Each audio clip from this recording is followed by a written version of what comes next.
मुंबई से बारामती सिर्फ 45 मिनट की फ्लाइट, लेकिन वो 45 मिनट महाराष्ट्र के डिप्टी सीएम अजीत पवार के लिए आखिरी 45 मिनट बन गए। 28 जनवरी 2026 सुबह 8:45 बजे चार्टर्ड लीयरजेट 45 XR प्लेन रनवे से थोड़ी ही दूर पहले क्रैश हो गया। 5 लोग मारे गए, सब कुछ खत्म सिर्फ 36 सेकंड्स में।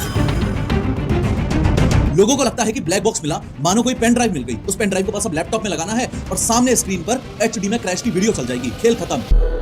लोगों के दिमाग में सूबे उभर रहे हैं कि क्या अजीत पवार का प्लेन पॉलिटिक्स के चलते जानबूझ के क्रैश तो नहीं करवाया गया, क्या कुछ छुपाया जा रहा है? Mamata Banerjee, the first big leader who has expressed some doubt about the circumstances of the crash, saying that there are people who told me that he was going to leave the Mahayuti fold. तो सौ बात एक बात यह है कि accident के बाद मिली हुई हर डेड बॉडी एक कानूनी पेच है जिसपे करोड़ों का दावा ठोका जा सकता है।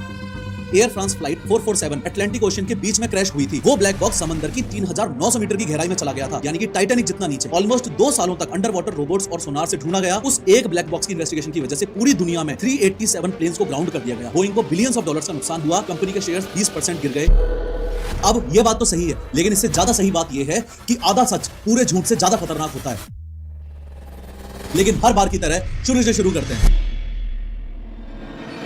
ब्लैक बॉक्स वो भी तुरंत मिल गया, इन्वेस्टिगेशन शुरू भी हो गई, लेकिन हर व्हाट्सएप ग्रुप में, हर न्यूज चैनल पर वही एक सवाल घूम रहा है कि डेटा कहां है, क्रैश का एग्जैक्ट रीजन क्या है, या फिर सच में इतना नॉर्मल है कि ब्लैक बॉक्स हाथ में आने के बाद भी एग्जैक्ट रीजन पता करने में कई महीने और साल भी लग जाते हैं। आज की इस 3D वीडियो में हम कॉन्स्पिरेसी थ्योरीज को साइड में रख के सीधे एविएशन इन्वेस्टिगेशन प्रोटोकॉल्स और उसकी टेक्निकल सच्चाइयों के बेसिस पर समझेंगे कि सिर्फ इंडिया में ही नहीं बल्कि पूरी दुनिया में ब्लैक बॉक्स मिलने के बाद भी ब्लैक बॉक्स में से डेटा निकाल के प्लेन का एग्जैक्ट एक्सीडेंट रीजन जानने में इतना टाइम आखिर लगता क्यों है। Ahmedabad Air India plane accident की रिपोर्ट आने में भी कई महीने और लगेंगे। कोबी ब्रायंट हेलीकॉप्टर क्रैश की रिपोर्ट आने में भी 1 साल से ज्यादा लगा। इनफैक्ट हर प्लेन क्रैश की रिपोर्ट आने में महीनों तो लग ही जाते हैं। तो चलो समझते हैं कि AI और 5G के जमाने में ब्लैक बॉक्स हाथ में आने के बाद भी सच बाहर आने में इतना टाइम क्यों लगता है। First let's unpack this. सबसे पहले उस मिथ को तोड़ते हैं जो इस सारे कंफ्यूजन की जड़ है। लोगों को लगता है कि ब्लैक बॉक्स मिला, मानो कोई पेन ड्राइव मिल गई। उस पेन ड्राइव को बस अब लैपटॉप में लगाना है और सामने स्क्रीन पर HD में क्रैश की वीडियो चल जाएगी। खेल खत्म। ये सबसे बड़ी गलतफहमी है और सारी गड़बड़ यहीं से ही शुरू होती है। पहली बात तो ये कि ये ब्लैक नहीं ब्राइट ऑरेंज होता है ताकि मलबे में दूर से दिख जाए। ये बात तो अब वैसे भी काफी लोग जानने लगे हैं, लेकिन असली मुद्दा रंग का है ही नहीं, मुद्दा है अंदर के डेटा का। इसके अंदर कोई MP3 या एक्सेल फाइल नहीं है जो कोई भी खोल ले। पर अगर वीडियो नहीं, ऑडियो नहीं, तो फिर क्या है? तो इसके अंदर जो डेटा रिकॉर्ड होता है वो रॉ बाइनरी कोड्स में होता है, यानी कि जीरोस एंड वंस। सिर्फ जीरोस और वंस की एक बहुत लंबी उलझी हुई स्ट्रीम। सोचो एक ऐसी लैंग्वेज जिसे सिर्फ कुछ चुनिंदा लोग ही पढ़ सकते हैं। ब्लैक बॉक्स के अंदर जो डेटा होता है इसके 2 हिस्से होते हैं। पहला हिस्सा है FDR यानी कि फ्लाइट डेटा रिकॉर्डर। ये प्लेन का दिमाग है। ये 1000 से भी ज्यादा चीजें रिकॉर्ड करता है हर सेकंड। इंजन का टेम्परेचर, पंखों